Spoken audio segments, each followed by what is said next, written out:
जय सेवा जय जोहार दोस्तों, मैं राहुल खन्ना के अलग ब्रिटिश चैनल पे आप सबका स्वागत करता हूँ। दोस्तों, आप जानते हो कि गोंडवाना के बारे में बहुत सारे लोग कहते हैं, लेकिन उसके वैज्ञानिक तत्व, जो वैज्ञानिक तथ्य है और जो विचारधारा है, उसको पकड़ना बहुत बेहद ज़रूरी है। और ये विचारधारा तभी आप में आ सकती है जब आप ऐसे व्यक्ति से मिले, ऐसे व्यक्ति के साथ विचार विमर्श करें। वो व्यक्ति जिन्होंने अपना जो आयुष्य है, अपनी जो लाइफ है, उन्होंने पूरी गोंडवाना के रिसर्च में बिता दी। और ऐसे व्यक्ति के साथ जब हम चर्चा करते हैं तब नया एक साक्षात्कार होता है ज्ञान का, जिससे हम ओत प्रेत भर जाते हैं। और बहुत ऐसे लोग हैं जिनमें से मेरे लिस्ट में एक नाम है तिरुमल प्रकाश नामदेव राव सलामे सर जी, जिनका आपके पास नंबर होगा, आपने मेरे वीडियो में बहुत उनका नाम सुना होगा, या वो गोंडी साहित्य आप तक पहुंचाते हैं, ये भी आपको पता है। लेकिन क्या आपको ये पता है कि उनके व्यक्तिगत जीवन में गोंडवाना आंदोलन के लिए उन्होंने बहुत कुछ ज्ञान यहाँ पे लोगों के लिए दिया है। और यह ज्ञान इतना महत्वपूर्ण है कि अगर इसकी विचारधारा को जकड़े पकड़े तो हमें बहुत कुछ ऐसा नया मिलेगा जो हम तक पहुंचा ही नहीं है। हालांकि मैं एक बात आपको बताता हूँ, मैंने एक टीवी चैनल को भी एक मेल किया था कि हड़प्पन लिपि को, चित्रलिपि को पढ़ा गया है, लेकिन उन चैनलों का यह भी कहना है कि ऐसे बहुत सारे रोज लोग आते हैं जो दावा करते हैं कि हड़प्पा हमारी है। तो इस बात को भी गौर करना जरूरी है कि क्या अगर गोंडी इस प्राचीन भाषा से अगर वो चित्रलिपि पढ़ी गई है तो वो कैसी पढ़ी गई है। अगर पढ़ी गई है तो क्या गोंडियन समुदाय वहाँ पे मौजूद था? अगर था तो उस लिपि में जो शोध हुआ, जो खोज हुई, उस खोज में क्या कुछ ऐसा मिला जो गोंड लोगों के लिए सिमिलर हो? आपके भी दिमाग में ऐसे बहुत सारे सवाल होंगे और इस सवाल के जवाब हमें एक व्यक्ति से मिल सकते हैं, जो है तिरुमल प्रकाश नामदेव राव सलामे सर, जो एक साहित्यिक है, लेखक है, एक विचारवंत है और कवि भी है, जिन्होंने अपने विचारों से बहुत लोगों को सतेज किया। और मैं एक बात कह दूं, जो आप कंगाली साहब की किताबें पढ़ते हो, गोंडी पुणेम दर्शन से लेकर बहुत सारी किताबें आप तक पहुंची हैं, वो किताबों में जो लिखने वाले कंगाली सर है, उनके साथ भी प्रकाश सलामे सर ने बहुत बड़ा टाइम स्पेंड किया है। तो आज उनसे डायरेक्टली मुलाकात करते हैं, बातें करते हैं। और मैं आपको बता दूं, उनके व्यक्तिगत जीवन भी एक संघर्ष रहा है। किसी व्यक्ति का जीवन जब वो गरीबी से निकलते हैं तो पहला प्रश्न होता है रोटी। जब वो रोटी कंप्लीट हो जाती है तभी दूसरा सवाल आता है समाज। लेकिन ये जो रोटी से समाज का संघर्ष है, इनमें भी प्रकाश सर बहुत सक्सेसफुल रहे हैं। तो आइए उनसे मिलते हैं, कुछ बातें करते हैं और ढूंढते हैं गोंडवाना के तथ्य को। जय सेवा सर। जय सेवा राहुल जी, जय सेवा, जय गोंडवाना, जय जंगो, जय लिंगो। बिल्कुल सर, आपसे मिलकर बहुत अच्छा लग रहा है और मेरे ख्याल से जो भी मेरा युवा जो ये वीडियो देखते हैं जी, उनको भी बहुत अच्छा लगता है, क्योंकि जो भी मैं बताता हूँ तथ्यों के और इतिहास के साथ बताता हूँ। और मेरा नज़रिया हमेशा यही रहा है कि गोंडवाना को तो खोजा जाए, उसको खोजा जाए, लेकिन ऐसे तथ्यों को लेकर खोजा जाए जो तथ्य आने वाले युवा के नसों में आग पैदा करेंगे, वैज्ञानिक धारा हो उसमें। और हम मानते हैं कि लिंगो पूरे विज्ञानवादी थे, विज्ञान उनके हर तथ्यों में भरा था। हाँ, प्रकृतिवादी थे वो, हाँ, एनिमिस्टिक वे ऑफ लाइफ जो हम कहते हैं ना, मतलब जीववादी जीवन मार्ग उन्होंने हमको प्रदान किया है विश्व को। आपसे बहुत सारे सवाल करने, बहुत दिल में सवाल लेके आपके साथ आया हूँ।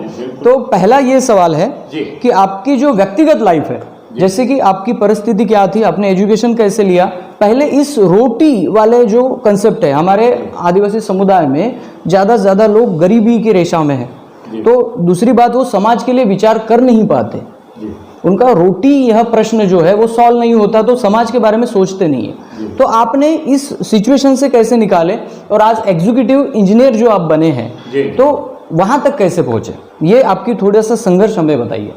जैसा कि हमारी जो जन्म स्थली है आकोला है, महाराष्ट्र के आकोला में, और हम वहाँ पर हमारे जो अक्को है, आशा रावण जी पंद्रे लांजी वाले गोंड, और हमारी काको है रखाबाई पंद्रे, तो इनके छत्र छाया में हम पड़े पड़े।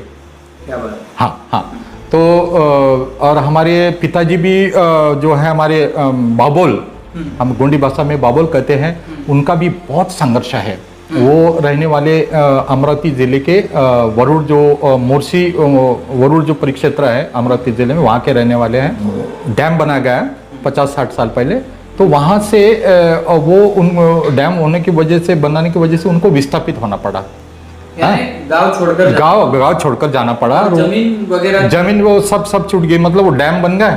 डैम बनने से हमारी जमीन चली गई, और जमीन चली गई, और तत्कालीन शासन ने शायद उस समय पैसे भी दिए होंगे उसके एवज में जमीन के। तो हमारे दादाजी ने एक जो गोंडी भाषा में हम कहते हैं कटियान, यानी लकड़ी का स्टॉल का बिजनेस शुरू किया। लेकिन किसी कारणवश उनको मतलब वहाँ पे यश नहीं मिला।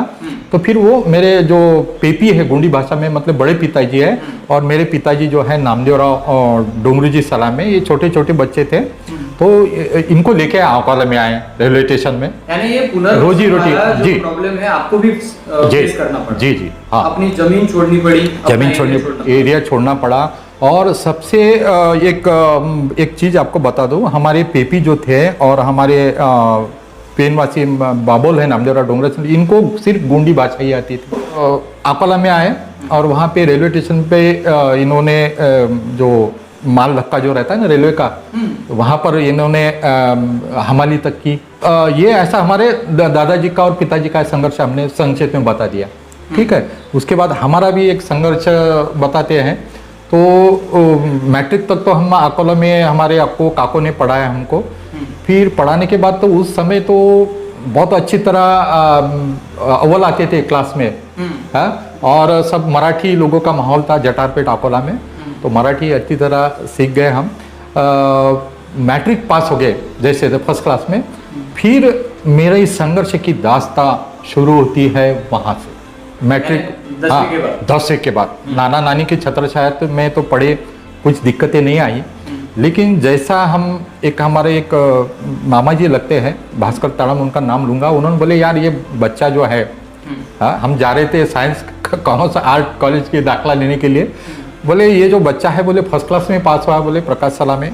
उस समय हमको अच्छे फर्स्ट क्लास में आए हम उत्तीर्ण हुए मैट्रिक में। तो इसको बोले इंजीनियरिंग में लेके चलता हूँ बोले मैं, और मेरी जिम्मेदारी है बोले इसको पॉलिटेक्निक मतलब जो इंजीनियरिंग की जो शाखा है उसमें मैं एडमिशन दिला देता हूँ। पिताजी थे टेलीफोन खाता में लाइनमैन करके थे।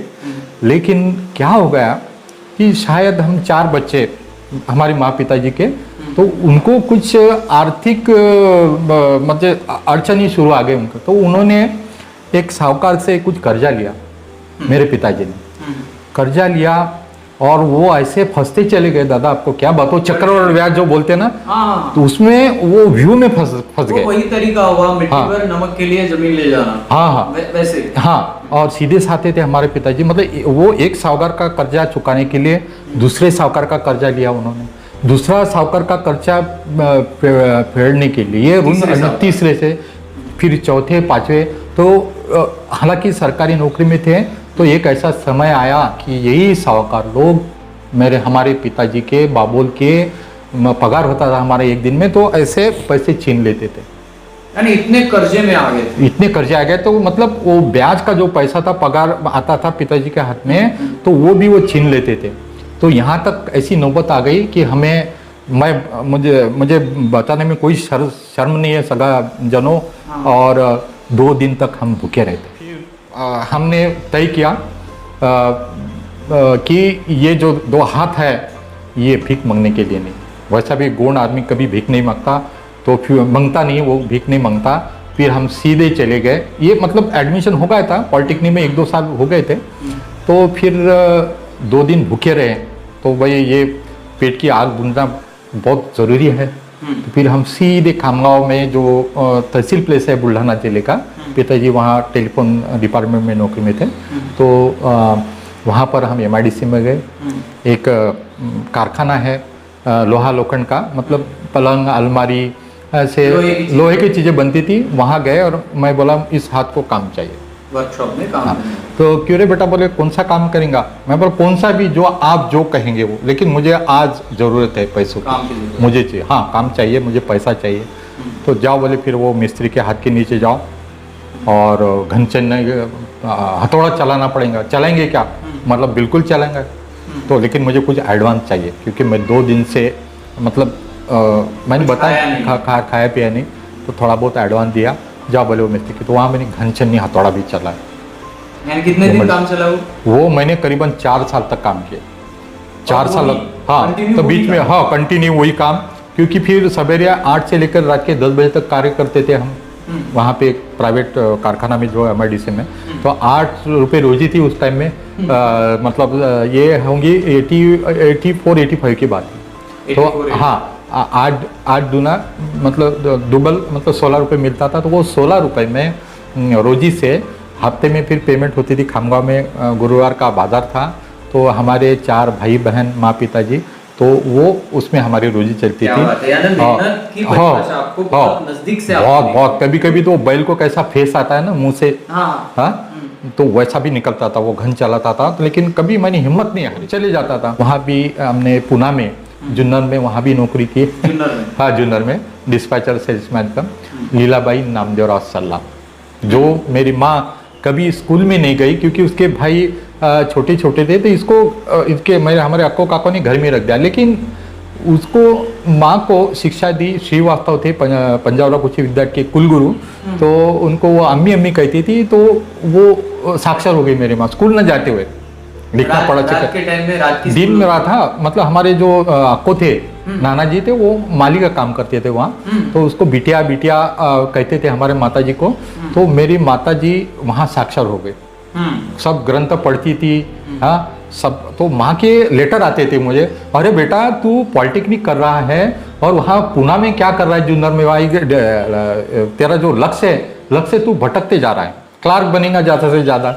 हाँ तो बेटा अच्छा रोती रोती अंतर्देशीय लेटर लिखती थी, अभी तो बंद हो गया अंतर्देशीय पत्र। हाँ वो एक पत्र होता है। हाँ अंतर्देशीय पत्र, तू ये छोड़ के आ जा बेटा, जैसे भी है अपन मैनेज कर लेंगे, और लेकिन तुम्हारा जो लक्ष्य है पॉलिटेक्निक का वो पूरा कर लो। यानी आपके माँ का फुल सपोर्ट था कि आपको आगे बढ़ाना। हाँ तो माँ ने मुझे संघर्ष के लिए प्रवृत्त किया। और फिर क्या कहे राहुल कन्नाके जी, हमने जैसे तैसे डिप्लोमा किया इलेक्ट्रिक इंजन में। बहुत रोए हमारी माँ, जैसे नाना जी के यहाँ रहता था, और कुछ जो गरीब बच्चे हैं तो उनको अंग्रेजी पढ़ाते थे हम, और गणित भी पढ़ाते, जो अपने झुग्गी में रहते हैं आपको बाबा के अड़ोस पड़ोस में।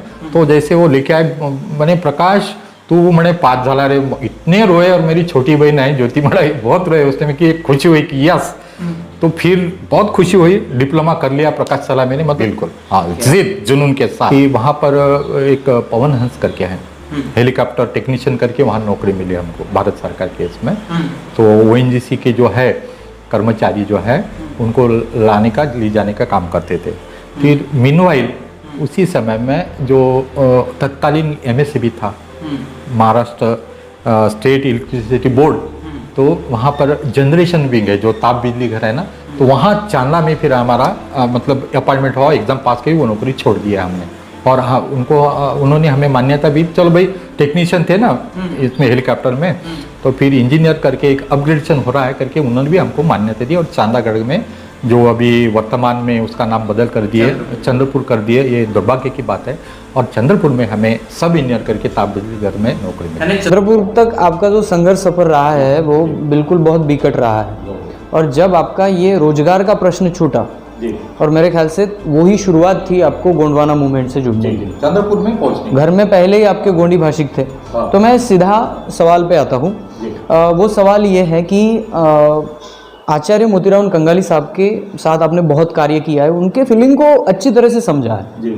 तो ये विचारधारा कहाँ से शुरू हुई और आप कैसे इनसे मिले, ये कहाँ से शुरू हुआ? बहुत सुंदर सवाल है आपका।